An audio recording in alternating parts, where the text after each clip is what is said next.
L'armée russe est la deuxième armée du monde derrière celle des États-Unis, si l'on en croit un indice qui s'appelle le Global Firepower Index, en quelque sorte le CAC 40 des militaires.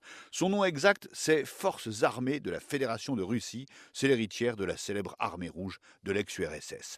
Les effectifs de l'armée russe, terre, air et marine, c'est 760 000 hommes et 2,5 millions de réservistes. Après, les Russes alignent 15 400 tanks, loin devant les Américains. En revanche, ils ont beaucoup moins d'avions que les Américains, 3 400 contre 14 000 aux États-Unis. Enfin, la marine russe n'a qu'un porte-avions, mais 55 sous-marins.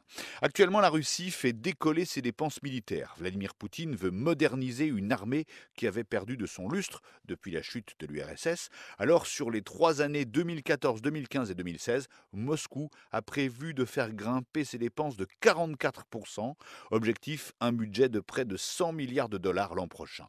D'ailleurs, en mai dernier, à Moscou, pour les 70 ans de la victoire sur l'Allemagne nazie, l'armée russe a présenté sa plus grande parade depuis la chute de l'URSS. On a pu y apercevoir un tout nouveau char d'assaut, Armata, et aussi des missiles intercontinentaux de plus de 50 tonnes. À ce propos, c'est la Russie qui possède aujourd'hui le plus gros arsenal nucléaire de la planète. L'armée russe, on le voit avec la Syrie, elle est présente dans plusieurs endroits du globe. Déjà, le pays est tellement vaste qu'il possède plusieurs flottes, Baltique, Pacifique, flotte du Nord, basée près de Mourmansk, flotte de la mer Noire, basée à Sébastopol, en Crimée, la Crimée qui a été annexée par la Russie l'an dernier lors du conflit avec l'Ukraine. Et puis il y a la flotte de la Caspienne, c'est de là que sont tirés les missiles de croisière russes sur la Syrie à 1500 km de distance.